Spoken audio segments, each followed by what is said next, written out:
Hi everyone, I'm Jeremy Bailey, your Flying Realtor. Today is Tuesday, April 20th, 2021. Today we're going to jump on over to the studio. We're going to talk to Suzanne Caldera, and she's going to give us a scenario of how she helped a client purchase a home before they sold it. And then we're going to wrap up the show with some of the pros and cons of doing that. All right, let's jump on over to the studio and let's see what she has for us. They're merging houses. So one's got a condo to sell, one has a single family residence to sell, and fell in love with the house. Had to put in an offer, which we got in the offer yesterday. But I went through every possible scenario in order for them not to need to sell their houses. Okay. Because, I mean, imagine you as a listing agent, somebody's coming to you with an offer. Oh, by the way, they have to sell 2 properties. I just explained to them in this market, that's just not going to work. Not at all. No. I asked every probing question I could, figured out every possible asset. So what they decided to do is because they initially wanted to do a 20% down payment, not have PMI anymore. They had it in the past.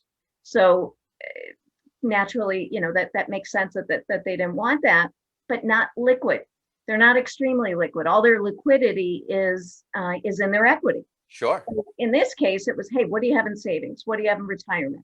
So they're going to take a 401k loan. They're going to use their savings. They'll do a 5% down payment.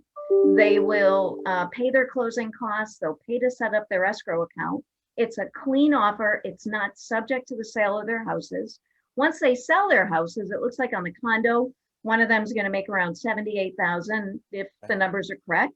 And the other one on the single family will make around $35,000. Okay. And at that point, we'll explore, hey, does it make sense to refinance or do you stay as is?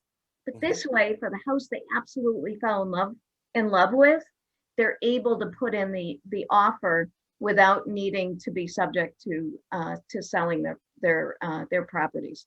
Because they were so convinced that no matter what, we have to do the 20% down, which I think is a misconception. All right, as you saw in that scenario, the couple found a house they really, really wanted, and they each had a house to sell.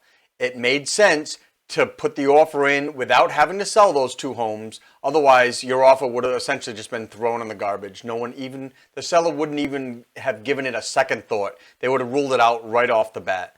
So by doing that, you work with a good listing agent as well, and we can get your house on the market after that offer gets accepted, or even in this case, both houses on the market. And in many cases, there's going to be 0 overlap in mortgage payments. And the reason for that is your mortgage payment usually doesn't start until the month after the closing.